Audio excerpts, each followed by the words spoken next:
विवेक से समझो। संत जी, दुबई में तूफान बहुत आया था, अब ठीक है? बिल्कुल ठीक है जी। वो तो एक संकेत मात्र था। उस तूफान के पीछे भी एक संकेत था जो वाणियों में दर्ज है, जो पहले से बता रखा है कि 2024 में क्या क्या होना है, क्योंकि ये सब प्री प्लान्ड है। ये मैन मेड नहीं है, प्री प्लान्ड है। और जो लोग सोच रहे हैं कि ये केवल क्लाउड सीडिंग है, दुबई बारिश करवाता है बादलों से, तो भाई ये केवल दुबई में नहीं था, ये ओमान में भी था। ओमान तो बारिश नहीं करवाता। और पूरे यूएई में था। दुबई का मतलब केवल दुबई शहर होता है। दुबई एक छोटी सी स्टेट है, एमिरेट है, वो 7 एमिरेट मिलके एक यूएई बनता है। तो जिसके जो मन में आ रहा है यूट्यूब पे दे तेरी को लगा हुआ है, लेकिन असल में ये संकेत था। ये मुसलमानों के ग्रंथ में बिल्कुल साफ दर्ज है कि जब बहुत ज़्यादा अत्याचार हो रहा होगा मुसलमानों पे, तब एक दिव्य ज्ञान का उजागर होगा। उस समय क्या क्या होगा ये भी वहाँ पे लिखा हुआ है कि ऐसी बारिशें होंगी, ऐसी बारिशें होंगी जो किसी ने देखी नहीं होंगी। क्यों नहीं देखी होंगी? क्योंकि ये बताया गया है कि पिछले 70-75 साल में, 80 साल में ऐसी बारिश हुई नहीं, इतना पानी आया ही नहीं। क्योंकि वैसी रेगिस्तान है, रेगिस्तान में कहाँ पानी आता है? तो जो लोग जीवित हैं उन्होंने अपने जीवन में पहली बार ये मंजर देखा, ऐसा खतरनाक, और पूरा आसमान हरा हो गया। ये भी एक संकेत है, क्योंकि मुसलमानों का जो रंग है वो हरा रंग है। वो हरे रंग को इलाही रंग मानते हैं। जैसे हिंदू भगवा मानते हैं, वैसे ही मुसलमान हरा मानते हैं। तो पूरा आसमान हरा हो गया, यानी एक शुभ संकेत मिला उनको कि अब बदलाव होगा। अब संसार जो तबाही के मंजर पे खड़ा है, आज एक बटन दबा दो तो शहर के शहर तबाह होने के लिए तैयार हैं। और ये सब राजनीति है और कुछ नहीं है। आप जरा आम जनता से पूछ के देखो, क्या वो लड़ना चाहते हैं? क्या वो मरना चाहते हैं?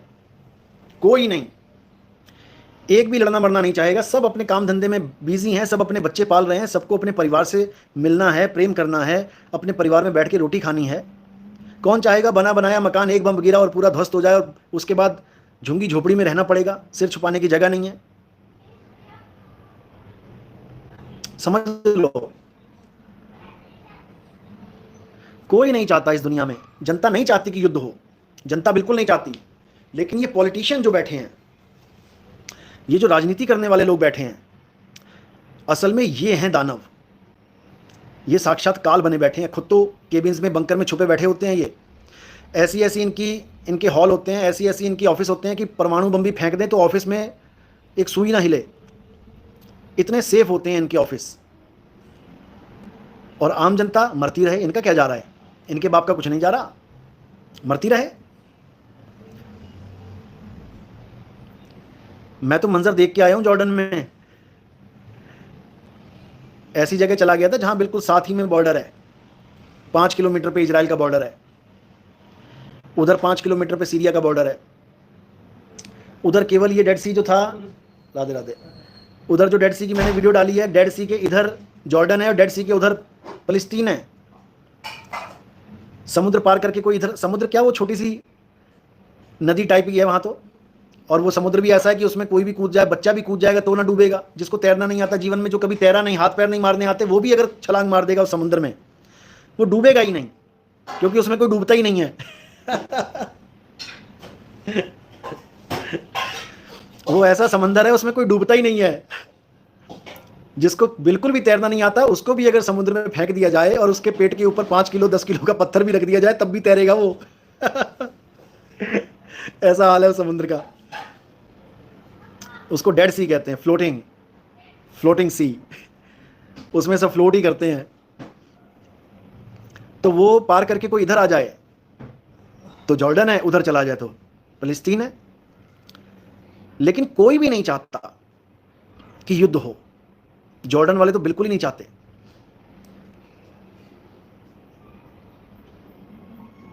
क्योंकि हर बंदा शांति चाहता है, अमन चाहता है। एक भी ऐसा नहीं है जो शांति नहीं चाहता, जो अच्छा इंसान है, जो आम जनता है। और ये जो राजनीति है, ये नहीं चाहती शांति और अमन।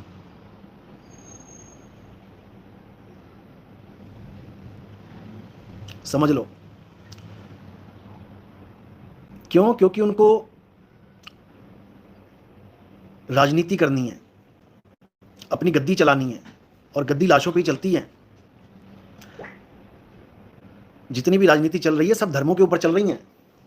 धर्म की राजनीति से सब नेता बने बैठे हैं, धार्मिक नेता ही गद्दियों पे बैठे हुए हैं, जबकि धर्म घर के अंदर का मैटर है, चार दीवार के अंदर का मैटर है धर्म। तुम हिंदू हो, मुसलमान हो, सिख हो, ईसाई हो, घर के अंदर बैठ के पूजा करो अपने मालिक की। ये पॉलिटिक्स का मैटर नहीं है, ये राजनीति का मैटर नहीं है कि तुम राम जी से कितना प्यार करते हो तो राम जी बोलना ही पड़ेगा जय श्री राम, या तुम अल्लाह से प्यार करते हो तो बोलना ही पड़ेगा गलियों में खड़े होकर अल्लाह अकबर। ये घर के अंदर का मैटर है। लेकिन इन लोगों ने, राजनीतिज्ञों ने इसको मिसयूज करके, तुम्हारा माइंड वॉश करके अपनी रोटियां सेकी हैं।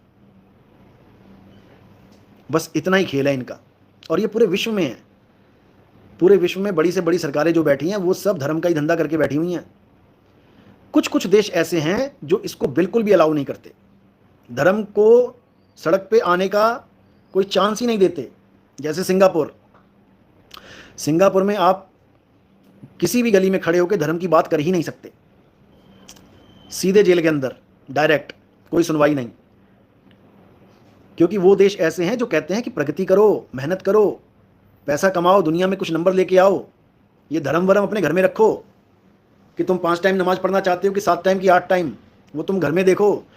कि सुबह आरती करना चाहते हो कि दोपहर में कि शाम को, वो तुम घर के अंदर देखो। सड़क पे ये मैटर नहीं चलना चाहिए। सड़क पे केवल बिजनेस की बात चलेगी। सड़क पे दुकानें होती हैं, बिजनेस होता है सड़क पे। तो ऐसे देश बहुत अच्छे हैं, कोई दिक्कत नहीं है। और ऐसे देशों में सरकारें भी वही बनती हैं जो सच में विकास पे कार्य करें, सड़कों पे कार्य करें। सड़क पे विकास होता है तो दिखाई देता है, बड़ी बड़ी बिल्डिंगें बन जाती हैं, बड़े बड़े प्लांट्स बन जाते हैं, बड़ी बड़ी इंडस्ट्रीज लग जाती हैं, दिखाई देती हैं भाई। अब एक ने त्रिशूल पकड़ा दिया हाथ में, दूसरे ने तलवार पकड़ा दी, बोल रहे हैं मारो काटो एक दूसरे को। ये तो विकास नहीं है भाई, ये कोई विकास नहीं है। तो इसलिए पहले तो हमें खुद जागरूक होना पड़ेगा। ईश्वर अल्लाह एक है राम रहीम। केवल नाम बड़ा करने से कोई बड़ा नहीं हो जाएगा कि राम छोटा है और अल्लाह बड़ा है तो कहने से राम छोटा हो गया और अल्लाह बड़ा हो गया, ऐसा कुछ नहीं होता है। तुम्हारे पिताजी गोरे हैं, पड़ोसी लाख कहता रहे कि तेरा बाप काला है, तेरा बाप काला है, उसके कहने से तुम्हारा बाप काला नहीं हो जाएगा। और अगर तुम्हें गुस्सा आ रहा है उसके कहने पे, इसका मतलब तुम खुद ही कंफर्म नहीं हो कि मेरा बाप गोरा है कि काला है। अगर कोई ये कह दे कि राम छोटा है अल्लाह बड़ा है, तो इसका मतलब कि तुम्हें अगर गुस्सा आ गया तो इसका मतलब तुम्हें पता ही नहीं है कि मेरा राम छोटा है कि बड़ा है। तो अगर आप अपने भगवान को, अल्लाह को, वाहिगुरु को बड़ा मानते हैं तो दूसरों के कहने से वो छोटा नहीं हो जाएगा, क्योंकि वो एक ही है। चलो।